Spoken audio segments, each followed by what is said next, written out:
Selamat pagi adik-adik. Perkenalkan, nama saya Mitalia Tamuina, program studi pendidikan matematika semester 2.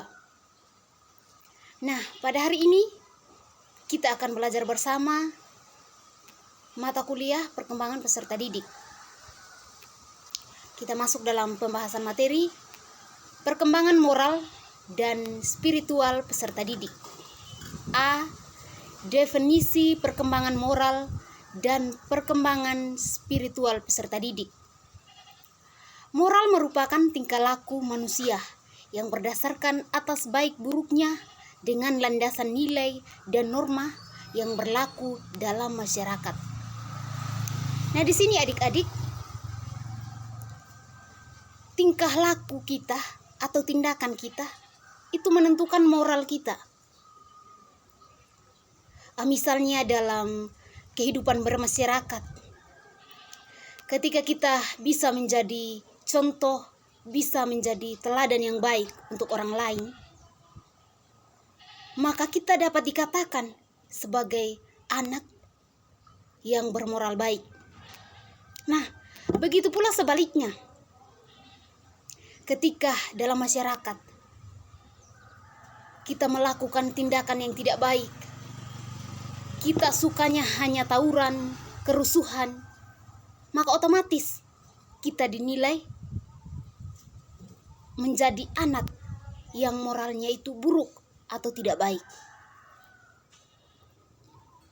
Nah, kemudian sementara itu moral merupakan suatu kebutuhan penting bagi peserta didik, terutama sebagai pedoman menemukan identitas dirinya, mengembangkan hubungan personal yang harmonis, dan menghindari konflik-konflik peran yang selalu terjadi dalam transisi.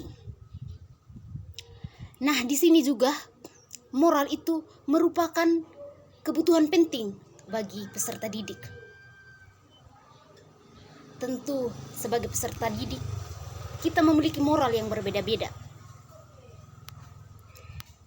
Misalnya dalam sekolah, ketika kita menghargai teman, kita menghormati guru, kita rajin belajar, kita dapat menjadi contoh dan teladan yang baik buat teman-teman, maka otomatis dapat dikatakan bahwa kita memiliki moral yang baik. Nah, kemudian ketika di sekolah, kita sukanya hanya bolos, tidak menghargai guru, sukanya tawuran, maka dapat dikatakan kita sebagai siswa yang moralnya itu tidak baik. Nah, di situ adik-adik, kita dapat menentukan identitas diri kita itu seperti apa. Apakah identitas diri kita itu baik atau buruk? Nah, semua itu tergantung dari tingkah laku kita, tergantung dari moral kita. Mengembangkan hubungan personal yang harmonis dan menghindari konflik-konflik peran yang selalu terjadi dalam transisi. Nah, hubungan personal yang harmonis, ketika berbicara tentang personal, maka kita berbicara tentang individual. Hubungan individual yang harmonis. Ketika kita secara personal sudah mampu berkomunikasi, berinteraksi dengan baik dengan orang lain, maka otomatis kita dapat dinilai sebagai anak yang bermoral baik.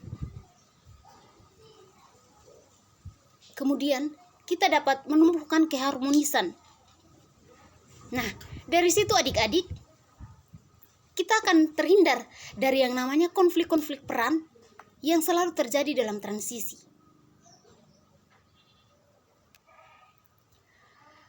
Perkembangan moral adalah perkembangan yang berkaitan dengan aturan dan konvensi mengenai apa yang seharusnya dilakukan oleh manusia dan interaksinya dengan orang lain.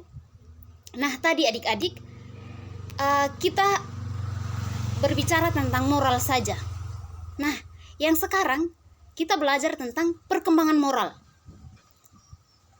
Perkembangan moral adalah perkembangan yang berkaitan dengan aturan dan konvensi.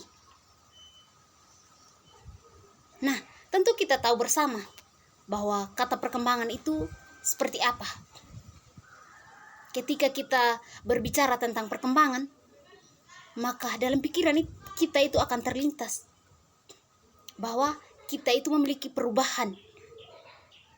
Ketika hari-hari yang lalu tindakan kita tidak baik. Nah, ketika hari ini, ketika kita sudah mampu berubah dari hari kemarin, itu berarti kita memiliki perkembangan. Nah, kemudian yang berkaitan dengan aturan dan konvensi. Nah, berbicara tentang aturan, ya tentu dalam kehidupan kita itu pasti memiliki aturan. Karena ketika kita tidak dililiti dengan yang namanya aturan, maka kita akan melakukan segala sesuatu secara semena-mena, semaunya kita saja. Mengenai apa yang seharusnya dilakukan oleh manusia dan interaksinya dengan orang lain. Nah, itu yang saya katakan tadi, bahwa ketika kita tidak dililiti dengan yang namanya aturan, maka kita akan melakukan segala sesuatu itu sesukanya kita, semaunya kita saja. Apalagi ketika kita berinteraksi dengan orang lain.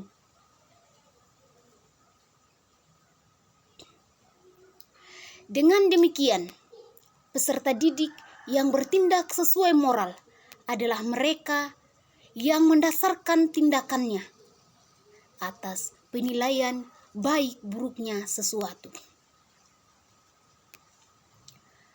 Di sini mengatakan bahwa peserta didik yang bertindak sesuai moral adalah mereka yang mendasarkan tindakannya, entah baik atau buruk. Nah, tergantung dari pribadi kita. Kita mau mendasari tindakan kita itu dengan hal baik atau dengan hal buruk. Nah, itu tergantung dari pribadi kita masing-masing. Karena seperti ini adik-adik, segala sesuatu itu ketika kita mau melakukan, itu tergantung dari pribadi kita, bukan pribadi orang lain.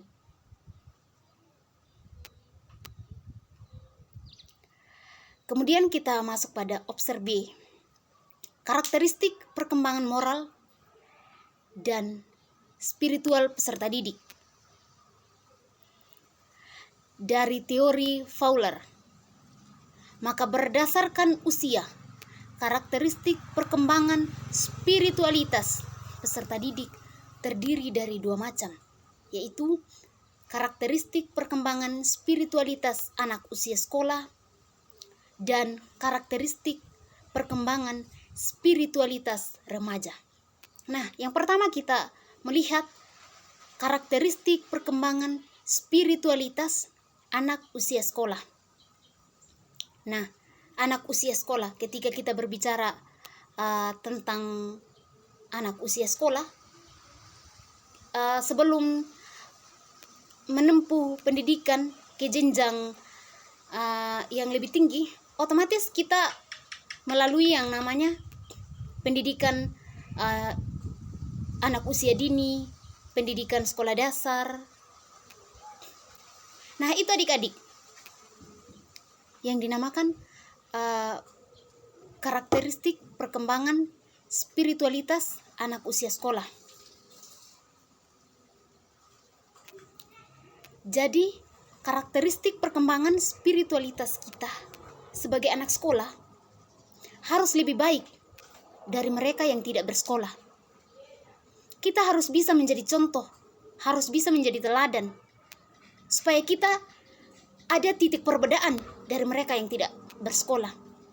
Jangan sampai kita yang bersekolah, kita yang menunjukkan tindakan-tindakan yang kurang baik.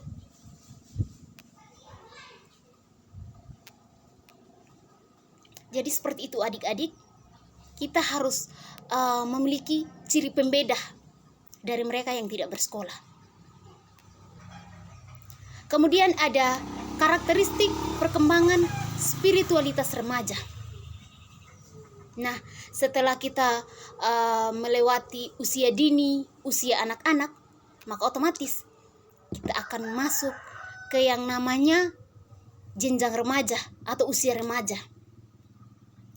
Nah, di sini perkembangan itu lebih meningkat dibandingkan ketika kita masih dalam pendidikan anak usia dini dan sekolah dasar. Karena tentu ketika kita sudah memasuki usia remaja, pemikiran kita itu lebih dewasa dibandingkan ketika kita masih anak usia dini, kemudian ketika kita masih di sekolah dasar. Jadi, ketika kita sudah masuk ke sekolah menengah pertama, otomatis kita sudah dapat dikatakan sebagai anak yang usianya sudah remaja. Karena kita sudah melewati usia dini dan usia anak-anak. Jadi ketika kita sudah masuk ke sekolah menengah, itu berarti kita sudah masuk dalam kategori usia remaja. Nah, kita masuk ke obser C. Faktor yang mempengaruhi perkembangan moral dan spiritual peserta didik. Dalam kenyataannya, perkembangan seseorang itu tidak terjadi begitu saja. Faktor yang berpengaruh terhadap perkembangan moral dan spiritual individu mencakup aspek psikologis, sosial, budaya, dan fisik kebendaan, baik yang terdapat dalam lingkungan keluarga, sekolah, maupun masyarakat. Nah, adik-adik, berbicara tentang moral, itu ada faktor yang mempengaruhi.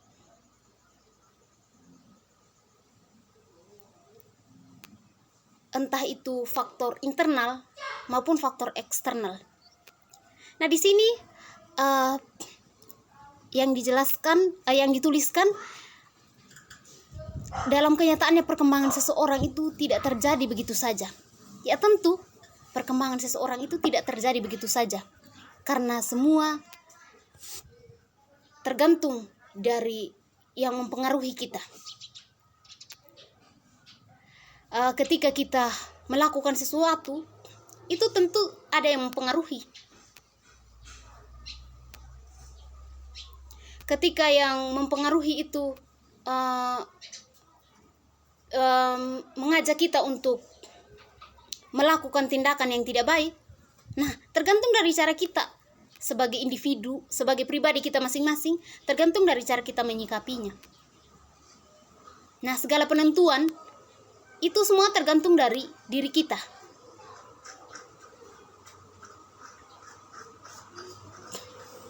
Nah, kemudian yang berikutnya, secara keseluruhan dalam usaha membentuk tingkah laku sebagai pencerminan nilai-nilai hidup, tentunya banyak faktor yang mempengaruhi. Di antaranya yaitu lingkungan keluarga, lingkungan sekolah, lingkungan pergaulan, lingkungan masyarakat, faktor genetis, tingkat penalaran, teknologi. Nah, itu adik-adik, bahwa di sini ada penentuan faktor yang mempengaruhi. Itu ada faktor internal dan faktor eksternal. Nah, faktor yang paling utama itu dari faktor keluarga, dari orang tua kita.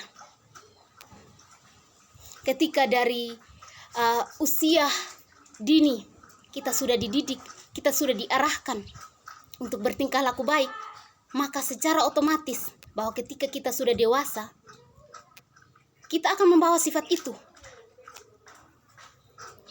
Nah, ketika kita sudah masuk dalam lingkup pergaulan, nah itu yang disebut dengan faktor eksternal atau faktor dari luar. Nah, adik-adik,